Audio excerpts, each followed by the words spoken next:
중국의 가오카오는 매년 수천만 명이 동시에 시험을 치르며 어마어마한 규모를 자랑합니다. 그리고 사교육 산업 규모도 엄청납니다. 한국과 견줘도 전혀 뒤떨어지지 않아요. 제발 뭣도 모르면서 학생들 선동하지 마세요. 과연 어떻게 된 사연일까요?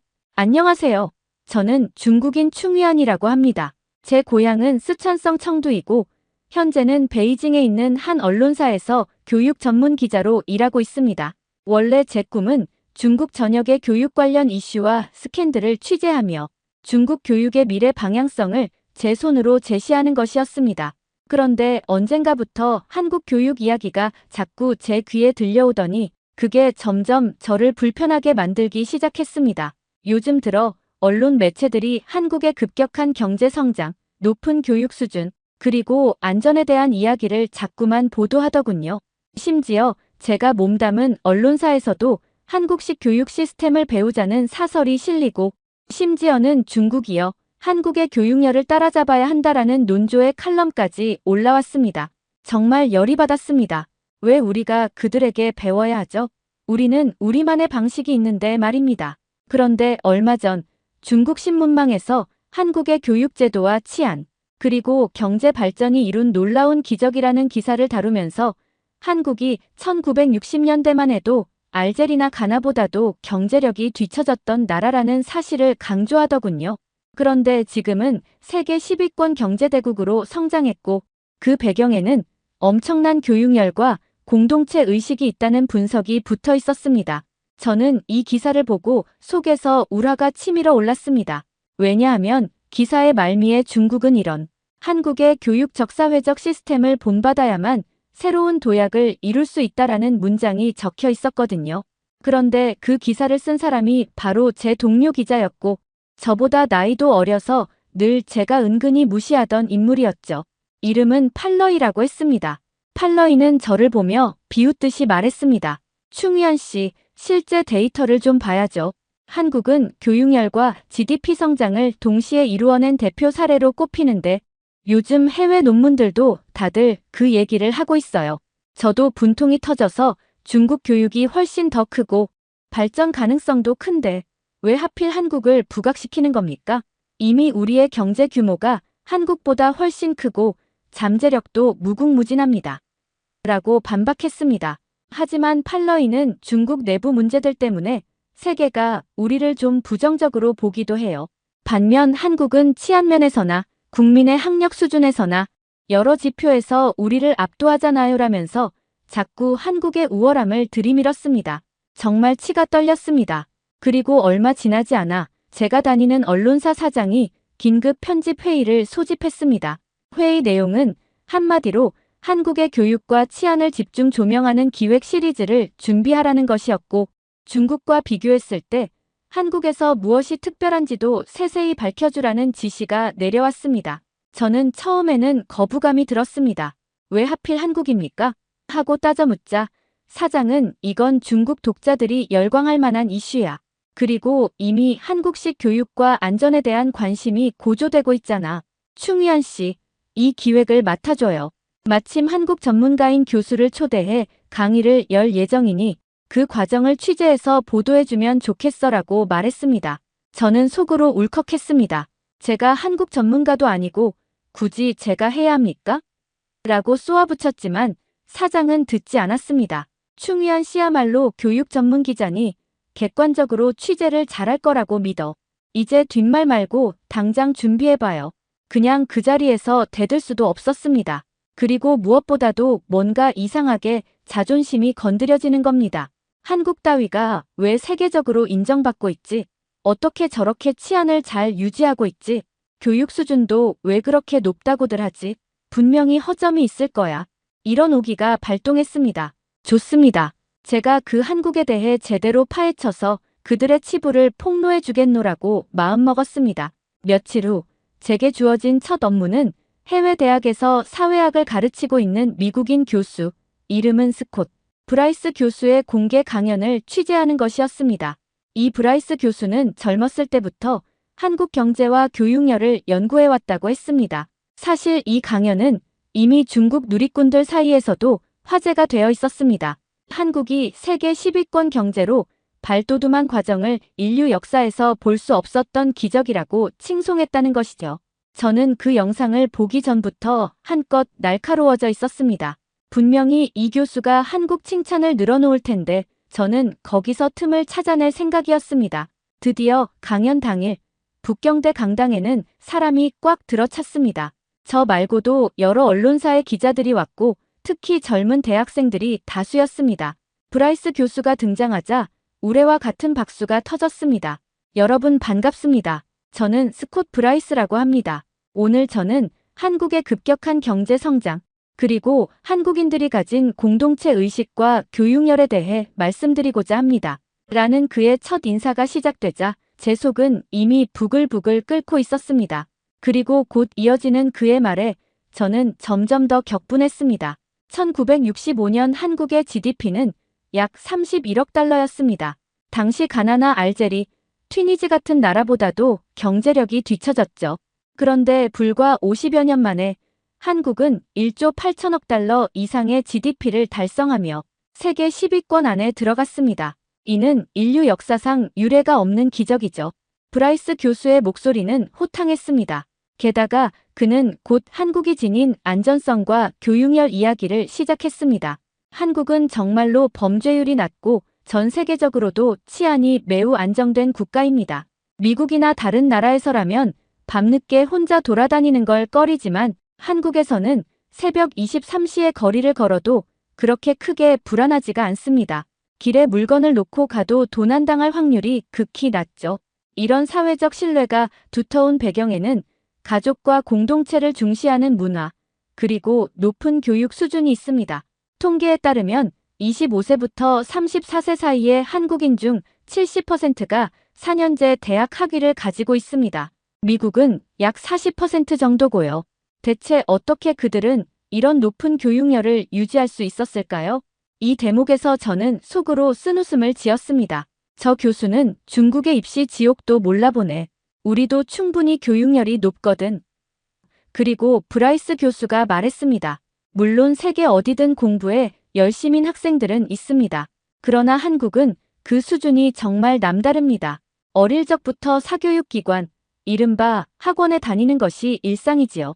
어떤 아이들은 하루에도 학원을 3군데, 많게는 5군데까지 다닙니다. 그리고 이 모든 교육의 결실이 결국 대학 입시, 이른바 수능 시험에서 결정된다고 해도 과언이 아니죠. 한국에서는 수능날 온 국민이 시험에 집중할 수 있도록 항공기 운항 시간까지 조정됩니다. 강연장을 가득 메운 사람들은 아주 감탄 어린 탄성을 내질렀습니다. 아무래도 중국의 가오카오만큼이나 극심한 시스템이라는 사실에 공감하는 학생들도 있는 듯 보였지만 동시에 한국이 얼마나 대단한가라는 식으로 신기해하는 이들이 더 많았습니다. 저는 뭔가 억울했습니다.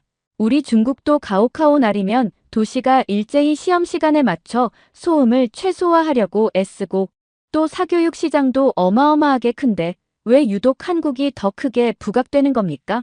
게다가 치안 문제도 마찬가지입니다. 저는 속으로 우리는 인구가 엄청나게 많으니 상대적으로 범죄가 더 눈에 띌 뿐이지 뭐 대단한 차이가 있겠어? 라고 생각했습니다. 그때 강연이 중반을 넘어가고 있었습니다. 브라이스 교수는 한 장의 사진을 띄웠습니다. 한국의 어느 고등학교 학생들이 강당에 가득 앉아 해외 교수를 초청해서 질문하는 장면이었습니다. 저는 그 학교에서 강연을 했는데 15세, 16세 학생들이 미중 갈등을 비롯해 세계 정세, 심지어 미국 대외 정책에 대한 날카로운 질문을 쏟아내더군요. 전문가로서 대답하기가 쉽지 않을 만큼 깊이가 있었습니다. 이들이 추후 세계 무대에서 어떤 역할을 할지 매우 기대됩니다.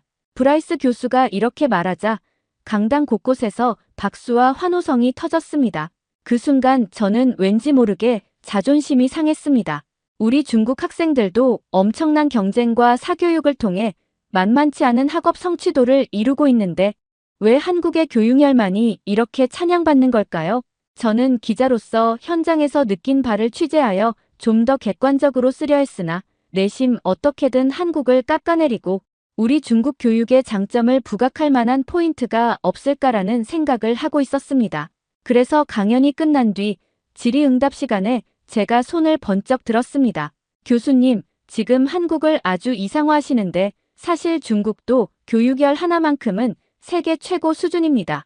가오카오의 치열함과 엄청난 사교육 시장, 이로 인한 우수한 인재 배출 등 여러 지표가 있는데 왜 한국만을 높이 평가하시는지 궁금합니다. 저는 목소리를 한껏 높였습니다. 그러자 브라이스 교수가 제 쪽을 빤히 쳐다보더니 상냥하게 대답했습니다. 물론 중국 학생들의 교육열도 엄청나지요. 저도 가오카오 이야기를 연구 논문으로 읽은 적이 있고 실제로 중국인 학생들을 가르쳐 본 경험도 있습니다. 하지만 제가 주목한 것은 한국 교육이 만들어내는 사회적 분위기입니다.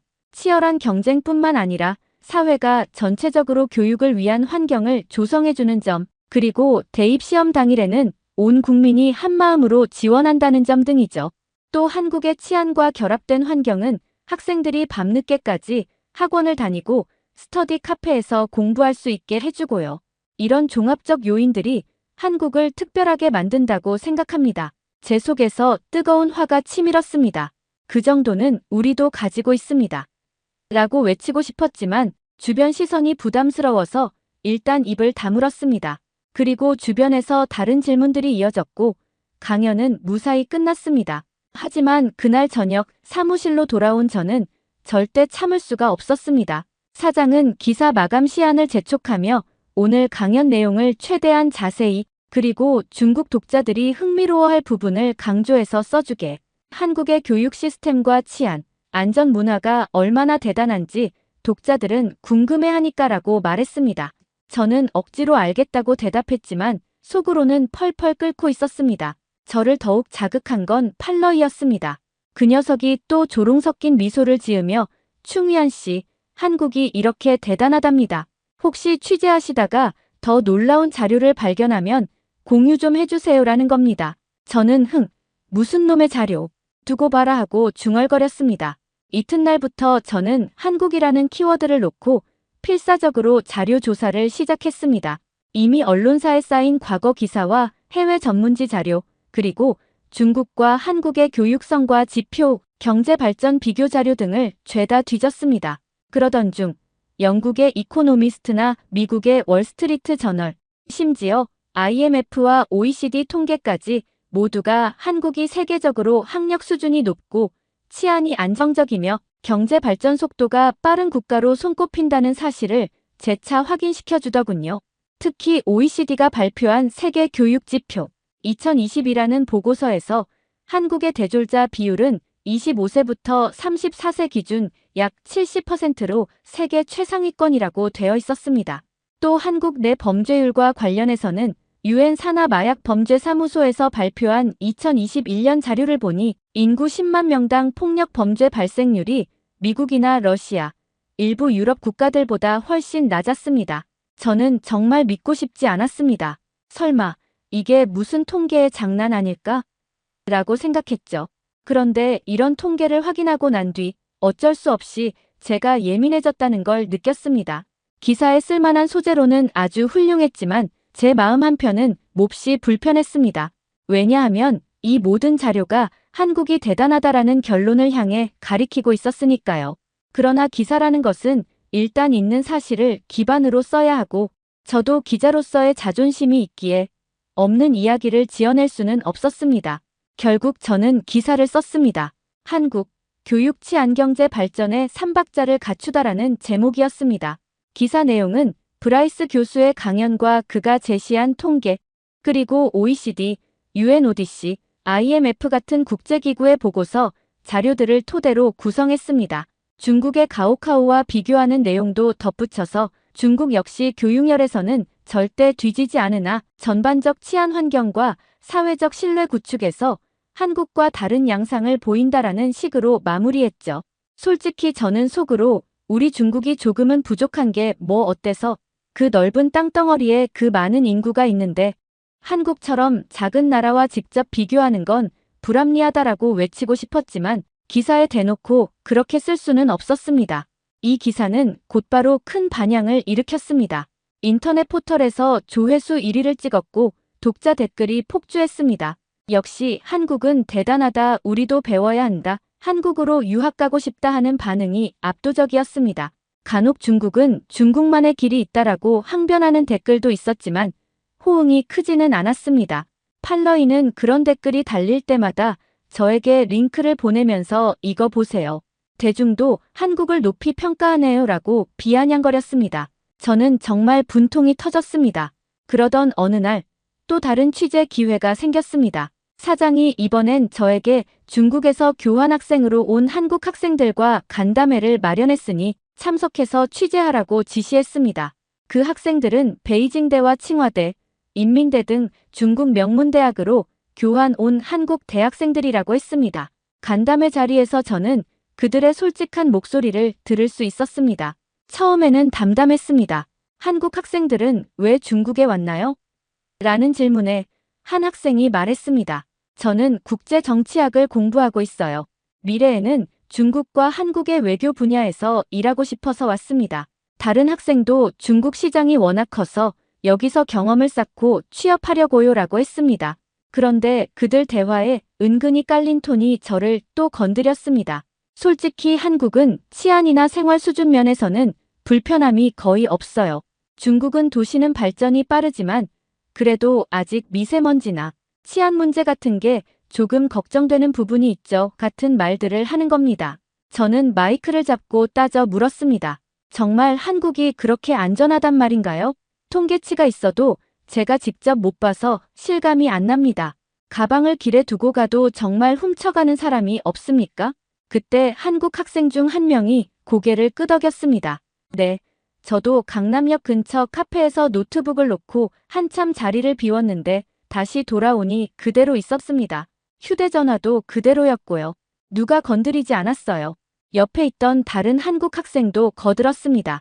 요즘 한국에선 점원이 없는 가게들도 성행합니다. 그냥 물건을 집어서 스스로 계산하고 나가는 자율가게가 많아요. 제가 새벽에 길을 걸어도 누가 뒤에서 덮칠 거라고는 생각이 안 들어요. 간담회에 참석한 중국 학생들 몇몇은 와, 신기하네라는 반응을 보이기도 했습니다. 저는 계속해서 씩씩거렸습니다. 그건 단지 그 학생들의 경험일 뿐이지 절대 모든 상황이 안전하지는 않을 거야 라고 머릿속으로 궤변을 만들었지만 이미 간담회 분위기는 한국 대단하다 쪽으로 기울어 있었습니다. 취재를 마치고 돌아가려는데 마침 근처에서 이 간담회를 지켜보던 제 상사가 다가와 이제 알겠죠? 한국이 왜 치안이나 교육에서 부각되는지. 충위한 기자, 이런 면을 더 깊이 파고 들어가서 기사를 써봐요. 아마 독자들이 좋아할 겁니다라고 말했습니다. 저는 억지로 알겠다며 고개를 끄덕였으나 속내는 분노로 가득 차 있었습니다. 그 이후로 회사에서는 한국 교육이나 치안 관련 기사를 낼 때마다 저를 담당 기자로 내세웠습니다. 모든 기사가 높은 조회수를 기록하고 SNS 공유가 폭발적으로 늘어나니 회사 입장에서는 저를 밀어줄 수밖에 없었죠. 어쩌면 제 이름 충위안이 한국 전문 기자로 떠오르는 상황에 이르고 있었지만 저는 전혀 기쁘지 않았습니다. 오히려 더 기분이 나빴습니다. 왜 내 손으로 한국을 찬양하는 기사를 써야 하는가? 라는 굴욕감이 엄습했기 때문입니다. 회사는 더 나아가 한국 현지 취재를 제안했습니다. 충위안 기자, 직접 한국에 가서 교육 현장, 즉 학원가나 수능 시험장 분위기를 체험 취재하고 안전 문제도 실험해보면 어때요? 독자들도 분명 관심이 많을 겁니다라는 제안을 듣는 순간 저는 뭔가 등을 떠밀린 기분이었지만 동시에 그래, 직접 가보면 혹시 허점이 있을지도 몰라. 그걸 낱낱이 파헤쳐서 기사로 써야지라는 마음이 들었습니다. 그렇게 저는 한 달간 한국 출장을 떠나게 되었습니다. 서울에 도착한 첫날 밤, 저는 신촌에 묵기로 했습니다.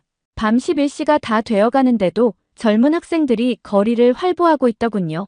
주위를 둘러보니 경찰차 사이렌 소리도 거의 들리지 않았습니다. 길모퉁이마다 사람들이 삼삼오오 모여 떠들고 휴대전화를 꺼내들고 길거리 사진을 찍어도 전혀 불안감을 느끼지 않는 눈치였습니다.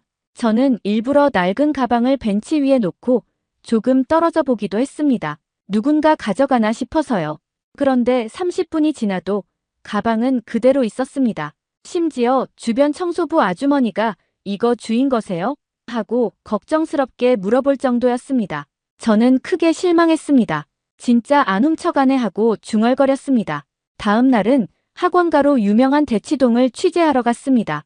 평일 오후였는데도 곳곳에 학생들이 학원 건물로 오가고 있었습니다. 제가 인터뷰한 한 수험생은 저는 하루에 보통 학원 두세 군데를 갑니다. 늦게 끝나는 날은 새벽 1시까지 강의를 듣고 그 뒤에 스터디 카페에 가서 자습해요라고 말했습니다. 저는 치안이 걱정되지 않나요? 라고 물었지만 그 학생은 아니요, 전혀요.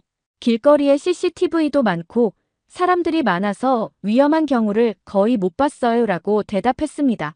또 다른 학생은 한국에서 제일 중요한 시험이 수능인데 이 시험은 1년에 한 번밖에 없어도 그 한 번으로 모든 것이 결정된다고 볼 수 있어요.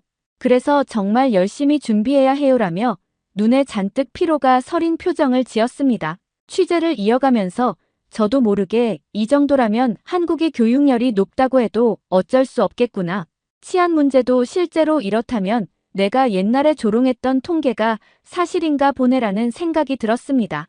물론 제 마음은 여전히 한국을 인정하고 싶지 않았지만 현실로 마주하는 광경들이 모두 그들이 자랑스럽게 내세울 만한 것들이었습니다. 결정적으로 수능 당일 날의 취재가 저를 끝장까지 몰고 갔습니다. 한국은 수능 시험을 치르는 날 아침, 관공서와 기업들이 출근 시간을 늦춰서 학생들이 교통 정체 없이 시험장에 도착하게 돕고 시험 중엔 비행기 이착륙 시간을 조정하여 소음을 최소화하더군요. 저는 TV 생중계를 보며 목이 멎는 기분이었습니다. 지하철역 입구에는 후배들이 파이팅을 외치며 응원하고 심지어 어떤 지역에서는 경찰차와 오토바이 부대가 시험장을 향해 늦게 출발하는 수험생들을 태워다 주기까지 했습니다. 이 장관을 카메라에 담으면서 제 마음 한구석이 쓰라렸습니다. 왜 우리도 이런 열정과 배려를 국가 전반에서 실현하지 못했을까? 라는 쓸데없는 생각이 올라왔기 때문입니다. 그리고 밤이 되자 한 언론사 기자 모임에서 한국 기자들을 만날 기회가 있었습니다. 그들은 제게 중국에서도 가오카오가 매우 치열하다고 들었습니다. 한국의 수능과 많이 비슷하죠? 하고 물었습니다. 저는 자존심이 발동해 우리 가오카오는 매년 수천만 명이 동시에 시험을 치르는 어마어마한 규모를 자랑합니다. 그리고 사교육 산업 규모도 엄청납니다. 한국과 견줘도 전혀 뒤떨어지지 않아요라고 목소리를 높였습니다. 하지만 그들은 고개를 끄덕이며 네, 중국 교육 열심히 한다는 거 압니다. 다만 한국의 특징은 전 국민적인 동원과 응원이 결합되어 있다는 점이에요.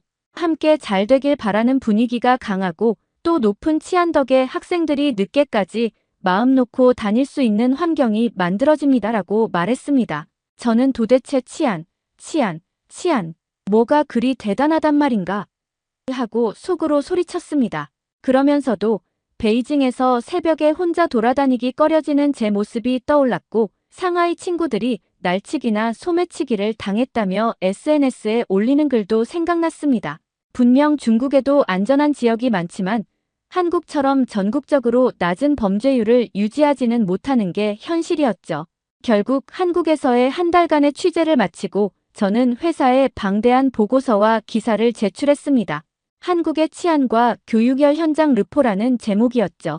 사실 기사 원고가 너무 한국 칭찬 일색이라 제가 스스로도 참기 힘들 정도였지만 취재한 걸 조작할 수도 없었고 있는 사실대로 써야 했습니다. 그리고 마감 직전까지도 저는 이 기사를 어떻게든 중국식 모델과 연계시켜서 중국이 더 우수하다라는 뉘앙스를 넣고 싶었지만 결정적 증거가 없었습니다. 치안 통계도 교육 통계도 세계 언론이 평가하는 바도 한국을 긍정적으로 보도하고 있었으니까요. 제 기사가 중국 포털 사이트에 공개되자마자 폭발적인 반응이 쏟아졌습니다. 이게 바로 한국의 저력이다. 중국도 배울 점이 분명히 있다 등등 칭찬 일색의 댓글이 넘쳐났고 심지어 제 기사를 번역한 외신 기사들도 나왔다고 합니다. 그런데 저는 정작 사람들로부터 한국 전문 기자로 추켜 세워지면서 충위안, 앞으로도 한국에 관한 더 심층적인 기사 기대해봅니다라는 말만 듣고 있었습니다. 아무리 노력해도 중국이 더 대단하다라는 분위기로 돌리기가 어려웠습니다. 팔러이는 그 기사를 보고 저한테 와, 충위안 씨, 이제는 정말 한국의 전도사가 다 됐네요. 회사에서도 반응 좋습니다. 앞으로도 잘 부탁해요라며 비아냥거렸습니다. 저는 속이 썩어 들어갔습니다. 한국을 제대로 깎아내리겠다고 결심했는데 자료를 파면 팔수록 현지에서 보면 볼수록 그들이 잘하고 있는 사실만 눈에 들어오니 이게 얼마나 괴로운 일입니까? 하지만 저는 끝까지 제가 틀렸다고 인정하고 싶지 않았습니다. 그래도 우리 중국이 가진 가능성과 잠재력은 한국 따위와 비교할 수 없지. 단지 지금은 국제사회가 중국을 좋게 보지 않으니 한국을 더 높이 평가하는 거야. 다 통계의 착시 현상일 뿐이라고. 라고 저 혼자 계속 우겼습니다.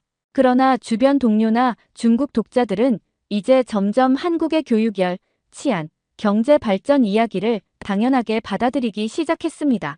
가끔 제가 그래도 한국이라고 해서 완벽한 건 아니다라며 흠집을 내려고 해도 이미 제가 스스로 작성한 기사와 자료들이 너무 강력하여 아무도 제 말에 설득당하지 않았습니다.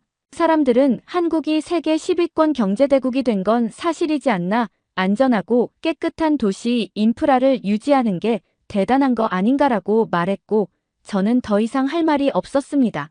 그렇다고 제가 역시 내가 잘못 생각했구나. 한국이 정말 대단하네 하고 순순히 인정했을까요?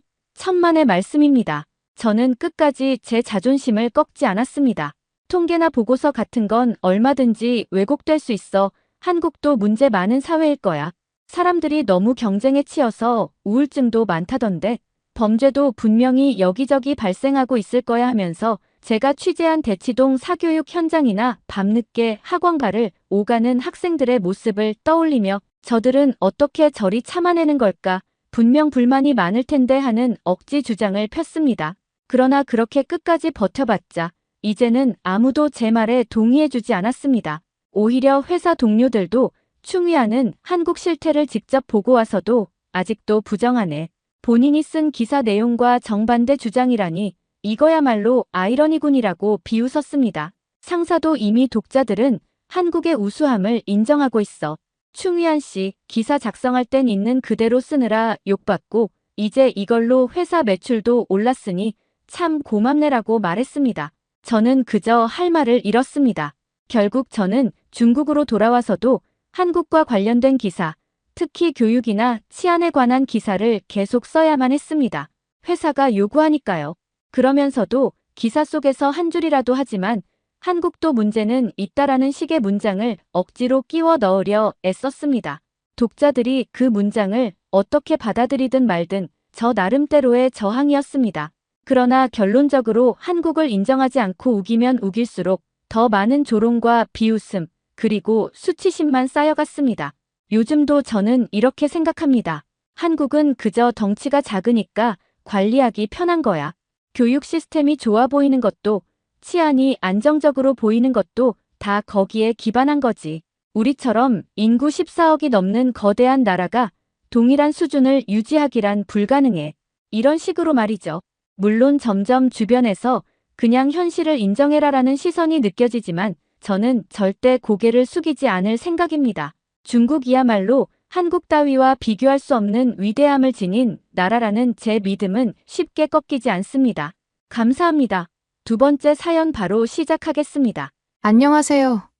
저는 왕신이라고 합니다. 중국 광저우에 위치한 한 국제학교에서 학생들을 가르치는 중국인 교사입니다. 학교에서는 주로 중국어와 역사를 담당해왔지만 워낙 교사 수가 모자랐던 터라 때때로 영어 보조 수업까지 맡기도 했습니다. 사실 제가 태어나고 자란 곳은 베이징 근교의 작은 마을이었습니다. 어려서부터 중국 문화와 역사에 자부심을 크게 가지고 있었고 대학에서도 고전문학을 전공할 만큼 중국이라는 나라의 전통을 사랑했어요. 그러나 제게 주어진 현실은 그 자부심만으로는 살아가기 쉽지 않다는 사실을 자주 깨닫게 했습니다. 국제학교라는 특수한 환경 속에서 다양한 국적의 학생들을 만나며 때로는 저 자신의 한계를 느끼기도 했습니다. 제 지도 아래 있는 학생들 대다수는 중국인이지만 몇몇은 유럽 출신이거나 한국, 동남아 등지에서 교환학생으로 온 경우도 있었습니다. 이 다양한 배경이 주는 국제적인 분위기야말로 국제학교의 큰 매력이겠지만 동시에 갈등과 충돌의 원인이 되기도 합니다. 특히 한국과 중국 사이의 문화적,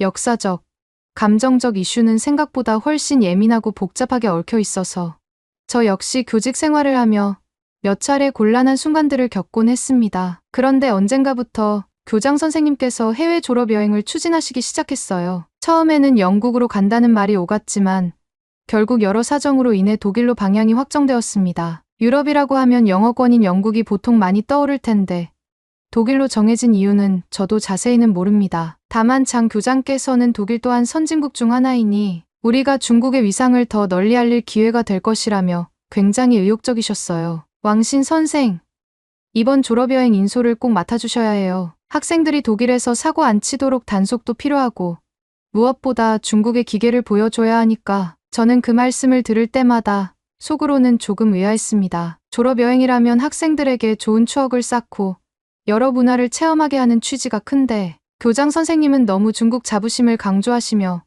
일종의 대외 홍보처럼 생각하는 듯했기 때문이지요. 하지만 제가 감히 교장 선생님께 대놓고 반박할 수 있는 처지가 아니었기에 그냥 맡으라는 대로 수락했습니다. 그리고 그것이 제게 인생 최악의 여행이 될 줄은 꿈에도 몰랐습니다. 독일 졸업여행을 약 한 달 앞둔 어느 날, 장 교장께서 전교생을 강당에 불러놓고 무려 1시간에 걸친 장문의 프레젠테이션을 진행하셨습니다. 내용은 이랬습니다. 여러분, 우리 중국은 세계에서 가장 빠른 경제 성장을 이룬 나라입니다. 곧 미국을 따라잡고 전 세계를 이끌게 될 겁니다. 독일에 가면 그들이 어떻게 한국을 우대하고 우리를 무시하는지 직접 볼 텐데 절대 기죽지 마세요. 우리는 오랜 역사와 강력한 문화를 자랑하는 중국인이니까요. 이 프레젠테이션을 본 중국인 학생들은 강한 애국심에 고무되어 박수를 치고 환호성을 질렀습니다. 하지만 유럽 출신 학생들이나 한국 교환학생 등은 어안이 벙벙해 보였습니다. 심지어 저 역시 교장 선생님의 의도가 살짝 불편하게 다가왔지만 무엇이라도 의견을 내면 왕신 선생,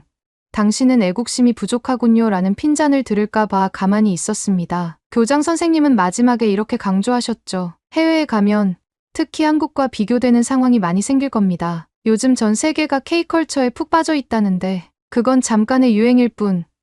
우리는 이번 여행에서 반드시 중국이 더 뛰어나다는 사실을 알려줘야 해요. 제가 받은 임무는 학생들에게 독일 입국 절차나 현지 문화에 대해 안내하고 사소한 안전 문제나 숙소 배정을 조율하는 일이었습니다. 그런데 정작 그런 실무적인 준비를 하는 동안 계속 정체불명의 이야기가 들려왔습니다. 예컨대 독일 공항에서 한국 여행객이 우리를 막 고자질할 수 있으니 식자재를 꼭 조심하라는 식의 소문 말이죠. 마치 한국이 어디서든 우리를 깎아내리기 위해 애쓰고 있다는 식의 음모론이 학생들 사이에서 떠돌았습니다. 저는 처음엔 말도 안 되는 루머라고 무시했지만 이미 몇몇 학생은 그 이야기를 고지곳대로 믿고 있었습니다. 특히 우리 반의 반장이라 할 수 있는 류자위는 원래 애국심이 유난히 강했고 한국에 대한 경계심도 상당했습니다. 이유를 물어본 적이 있는데 예전에 중국 문화가 한국에 뺏겼다는 인터넷 기사 가령 김치 논쟁, 한복 논란을 접한 뒤로 그쪽에 꽂혀버렸다고 합니다. 그래서 이번 독일 여행에서도 독일이 한국 문화를 우대하고 우리 중국을 훌대한 증거를 찾겠다며 별의별 자료를 모으고 있더군요. 그러면서 친구들에게 독일로 떠나기 전에 브루스타와 중국 향신료를 왕창 챙겨가자. 혹시 거기서 중국 음식 구하기 힘들면 우리가 직접 차이나 파워를 보여주자고 독려하기도 했습니다. 저는 곤혹스러웠지만 크게 사고만 치지 않길 바라며 그저 지켜볼 수밖에 없었습니다. 드디어 졸업여행 당일 13시간 넘는 비행 끝에 저희 일행은 독일 베를린 공항에 무사히 도착했습니다. 시차와 장시간 이동으로 모두가 피곤했지만 아직 가장 골치 아픈 입국 심사가 남아 있었습니다. 저는 학생들에게 사전에 유럽 입국 시 동물성 식품이나 특정 식자재는 엄격히 규제된다고 충분히 설명했습니다. 그런데도 일부 학생들은 제 말을 듣지 않았거나 무시한 듯 보였습니다. 입국 심사대에서 가방을 열어 검사하는 세관원들이 고개를 절레절레 흔드는 장면이 눈에 선합니다. 이건 뭐죠? 말린 해산물. 이건 육포에다가 이상한 향신료가 들었는데 허가증 있으세요? 독일어가 안 통하니 학생들은 영어로도 제대로 답을 못합니다. 심지어 누군가는 짜증을 내며 목소리를 높입니다. 이거 우리 중국에서 흔히 먹는 건데 왜 반입이 안 돼요? 혹시 한국이 우리 가방을 일찍 체크해서 독일 세관에게 신고한 거 아니에요? 제가 상황을 수습하려 통역해주며 진정시키려 해도 이미 감정이 상한 학생들은 고압적인 자세를 취합니다. 결국 한 학생이 짐을 바닥에 세게 내팽개쳐서 공항보안 요원이 곤봉을 들고 달려오는 소동까지 벌어졌습니다. 그렇게 3시간 가까이 입국장에 발이 묶였습니다. 이미 이때부터 저는 이 여행은 뭔가 심상치 않다는 강렬한 예감을 느꼈습니다. 그 와중에 같은 시각, 입국 심사대를 통과하고 있던 한국인 단체 관광객이 있었습니다. 사실 그분들은 우리 일행과 일절 교류가 없었고, 제가 보기엔 서로 관심도 없어 보였습니다. 그런데도 류자위 무리는 저 한국 관광객들이 몰래 우리를 독일 세관에 찌른 것 같다며 근거 없는 주장을 펼쳤습니다. 분명 우리를 견제하고 있어요. 한국인들이 유럽에서 우리보다 먼저 자리 잡으려고 말이죠. 아니면 한국 가이드가 독일 세관에 팁이라도 건넸나? 저는 터무니없는 소리에 한숨이 나왔지만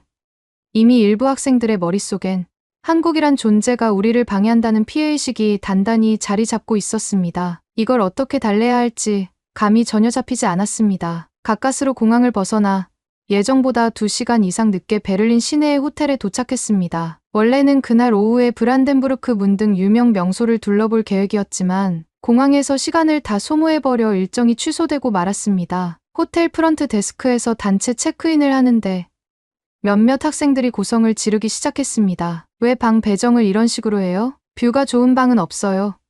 조식 메뉴에 중국식은 꼭 준비해줘야 하는 거 아닌가요? 독일 호텔 직원들은 영어로 최대한 설명해 주었지만 우리의 학생들은 대체로 영어가 능숙하지 않고 무엇보다 불만이 잔뜩 쌓여 있어서 듣고 싶어 하지도 않는 분위기였습니다. 어떤 학생은 로비를 지나가던 아시아인 직원을 보더니 갑자기 혹시 한국인이냐고 묻기도 했습니다. 상대방이 저는 독일인입니다라고 대답하는 장면이 얼마나 민망했던지 지금 다시 떠올려도 얼굴이 화끈거립니다. 원래 교사들은 교사들끼리 방을 쓰고 학생들은 둘씩 혹은 셋씩 함께 방을 쓰기로 되어 있었습니다. 그런데 장 교장께서 저에게 특명을 내렸습니다. 왕신 선생, 학생들이 아무래도 사고를 많이 칠 것 같으니 제일 문제아가 될 만한 류자위와 한 방을 쓰면서 잘 통제해 주세요. 저는 솔직히 난감했습니다. 류자위는 말이 반장이긴 해도 특유의 과격한 애국심 때문에 논란이 잦았습니다. 그 아이와 2인 1실이라니 벌써부터 머리가 지끈거렸습니다. 그래도 교장 선생님의 지시이니 어쩔 수 없었습니다. 짐을 들고 방에 들어섰을 때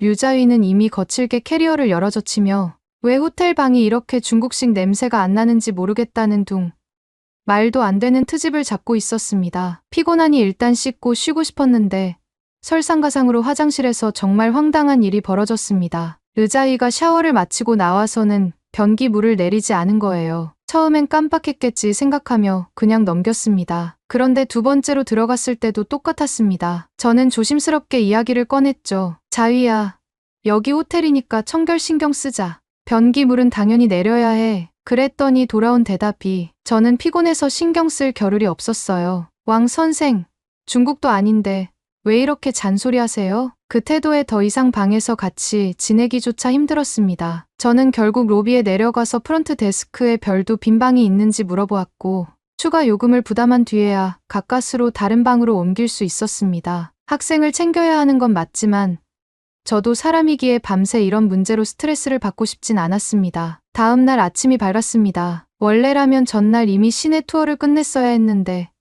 어쩔 수 없이 이날 일정을 압축해서 진행하기로 했습니다. 베를린의 브란덴부르크 문, 베를린 장벽 기념공원, 그리고 유명 쇼핑가 등을 둘러보며 학생들이 독일의 역사와 문화를 체험하도록 돕는 것이 제 임무였지요. 그런데 막상 시내에 나가보니 K-팝이나 K-드라마 OST가 여기저기서 들려왔습니다. 길거리에서 한국 음악을 틀어놓고 춤을 추는 유럽 청년들도 심심찮게 보였습니다. 저는 내심 정말 요즘 한류가 대단하긴 하구나라고 생각했지만 문제는 우리 학생들, 특히 류자위 무리가 이 광경을 보는 순간 인상을 잔뜩 찌푸렸다는 겁니다. 여기가 독일 맞아요? 왜 이렇게 한국 노래만 들려요? 독일 사람들이 한국의 뇌물이라도 받았나? 심지어 다른 유럽인들이 한국 음악을 즐기고 K-푸드를 시도해보는 걸 보면서도 그들은 온갖 음모론을 의심했습니다. 이거 다 한국 정부가 돈 풀어서 만든 거야. 원래 유럽이 우리 중국 문화를 더 존중해야 하는데 한국이 선수를 쳤네. 저는 저건 그저 개별적인 취향이거나 한국 문화가 요즘 인기가 있으니 나온 자연스러운 현상일 뿐이라고 설명했지만 이미 선입견이 생긴 학생들에겐 소용이 없었습니다. 오히려 왕신 선생, 왜 그렇게 한국 편을 들어요? 중국인으로서 자존심도 없어요? 라며 저를 의심하기까지 했습니다. 더욱 황당했던 건 길거리를 지나가다가 만난 한국 음식점 간판을 보고 학생들이 벌인 수동이었습니다. 독일에는 다양한 아시아 음식점이 있으니 한국어 간판도 흔히 볼 수 있거든요. 그런데 류자위가 그 간판이 중국 식당 간판보다 더 세련되고 눈에 잘 띈다고 불만을 터뜨렸습니다. 왜 중국 식당 간판은 저리 초라하고 한국 식당 간판만 번쩍이죠? 독일이 한국 식당에만 특혜를 주는 것 아닐까요? 심지어 옆에 있던 중국인 식당 주인에게 여기선 한국 쪽이 로비를 많이 해서 간판 허가를 쉽게 받는 거 아니냐고 시비를 거는 모습을 보고 저는 진심으로 창피했습니다. 식당 주인은 황당해하며 그런 거 전혀 없다. 단지 우리는 오래된 가게라 간판이 낡은 것뿐이라고 답했지만 류자위 일당은 믿지 않았습니다. 시내 투어를 마치고 점심 식사를 하러 대형 푸드코트에 들렀습니다. 우연히도 그곳에는 한국인 교환학생 몇 명이 모여 있었습니다. 그들은 베를린 대학 등지에서 공부하는 대학생으로 보였고 딱히 우리 일행에 관심을 보이지 않았습니다. 하지만 류자위 무리가 먼저 다가가 한국 학생들에게 말을 걸더군요. 너희들 한국에서 왔어요? 여기서 뭐해요? 한국 덕에 우리 중국이 독일에서 많이 무시당하는 것 같은데 당연히 한국 학생들은 의아해하며 우리가 무슨 상관이죠? 라고 반문했지요. 그러자 류자위는 힐난조로 독일 길거리에서 K-팝만 나오고 K-드라마 포스터만 붙었더라. 도대체 독일에선 왜 한국한테만 혜택을 주는 거죠? 분명 너희가 로비했을 거야. 정말 코미디 같은 대화였습니다. 저는 황급히 달려가서 한국 학생들에게 사과하고 우리 학생들을 끌어냈습니다. 한국 학생들 역시 황당해하며 우린 그저 교환학생일 뿐 무슨 로비 같은 걸 하겠느냐고 반박했지만 이미 류자위 무리는 제 말을 들으려 하지 않았습니다. 저는 땀을 뻘뻘 흘리며 중재에 나섰지만 이 시점에서 이미 돌이킬 수 없는 극한의 피로감을 느꼈습니다. 도대체 왜 이렇게 한국에 대한 피해의식이 심한 거지?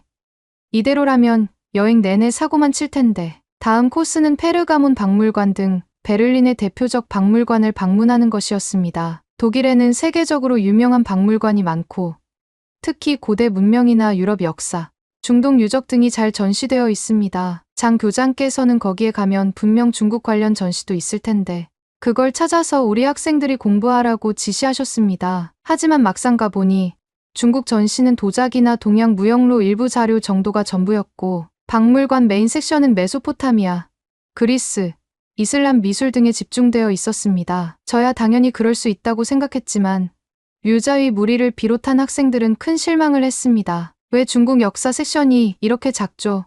독일 사람들이 원래 중국을 존중 안 하나 보네요. 거기에다가 마침 한국 전통문화기획전이 별도의 전시실에서 열리고 있었습니다. 규모가 그리 큰 전시는 아니었으나 여러 한복이나 도자기, 전통 장신구 등이 전시되어 있었고 홍보 자료도 충분히 비치되어 있었습니다. 학생들은 이걸 보자마자 발끈했습니다. 중국 전시는 왜 이렇게 없고 한국은 기획전까지 독일이 한국에 매수당했음이 분명해요. 결국 격분한 몇몇 학생들이 한국 기획전 전시실에 들어가 직원에게 시비를 걸었습니다. 우린 중국에서 왔는데 왜 여긴 한국 전시만 이렇게 성대하게 해요?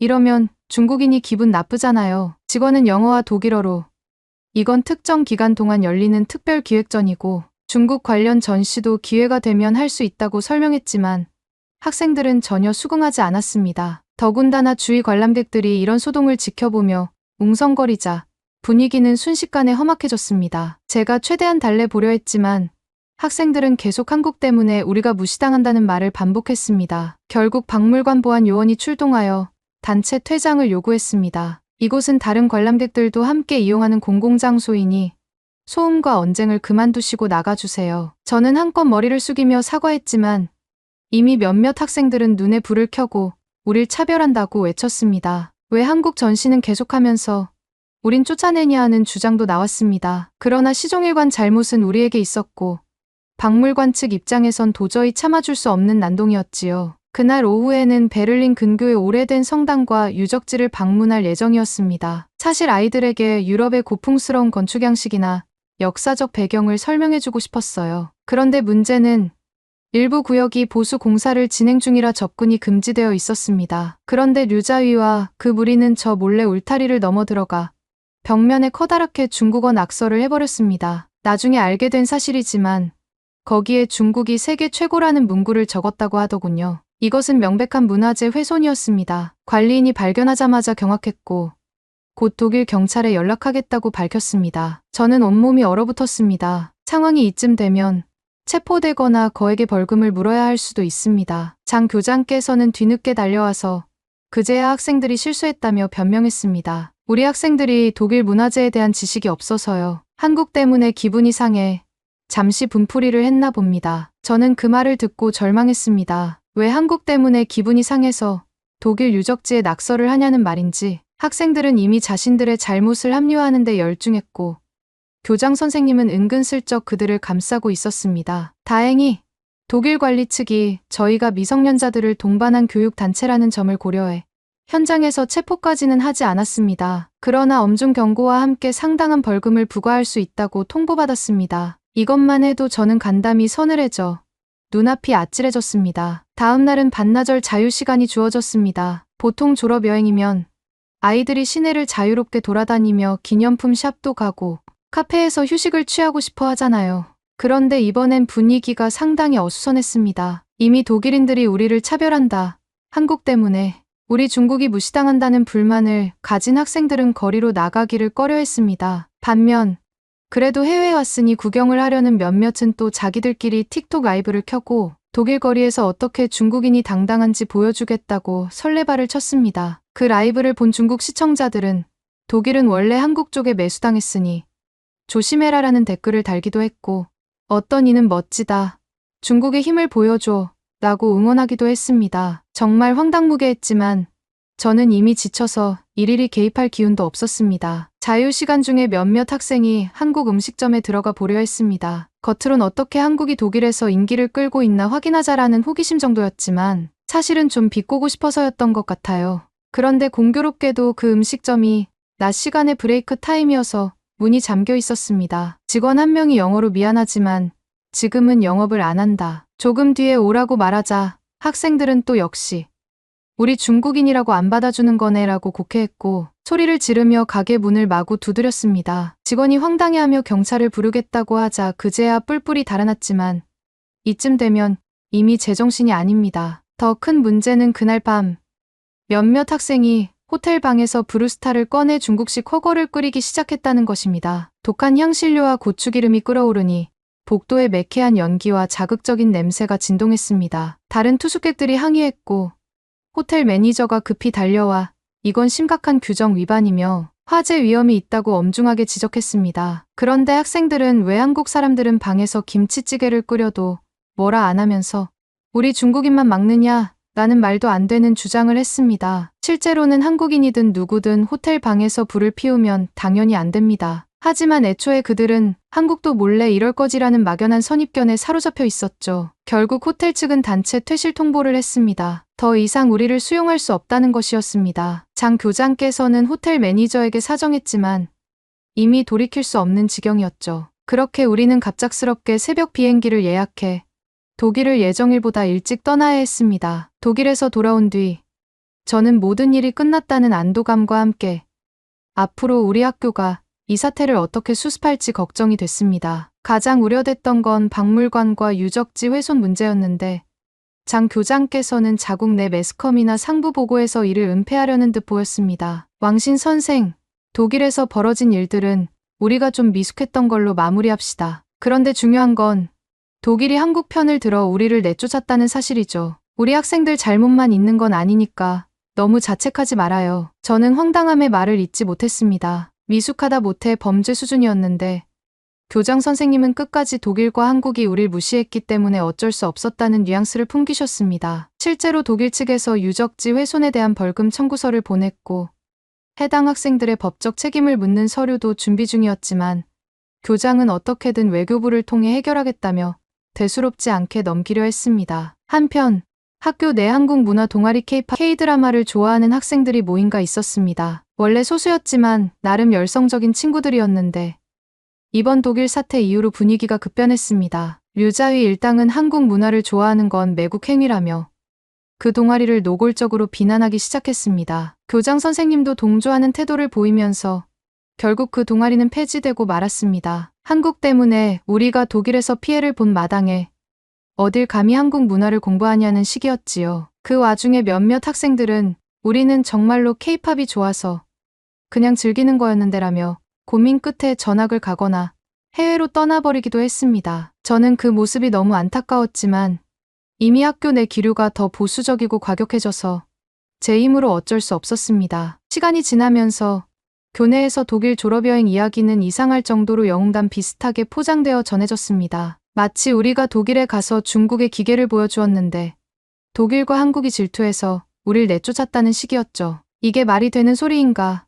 저는 몇 번이나 자문했지만 이미 그들의 정신승리가 굳건히 자리 잡고 있었습니다. 우린 중국인이니까 독일에서 그렇게 당당히 행동한 게 맞아요. 그들은 우리 민족성을 감당 못한 거라고요. 한국이야말로 뒤에서 이간질을 했을 테니 우리가 화를 낼 수밖에 없었죠. 저는 교장 선생님이 주도하는 회의 시간마다 그 말도 안 되는 서사에 질려서 말문이 막히곤 했습니다. 그래도 우리 중 몇몇 교사들은 그래도 낙서는 범죄가 아니냐?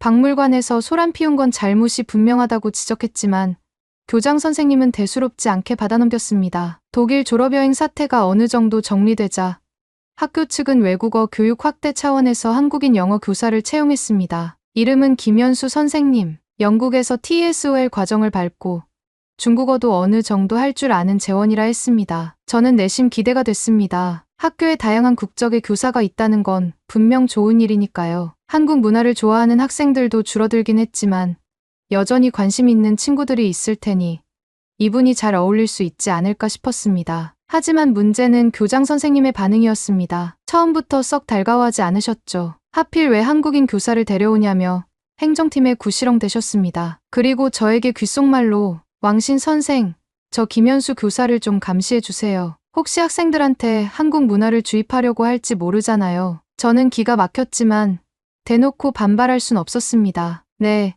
뭐 특별히 이상한 점이 있는지 주시해 보겠습니다라고 답할 수밖에 없었습니다. 김현수 선생님이 부임하자마자 류자의 무리를 비롯한 몇몇 학생들은 선생님, 어디서 왔어요?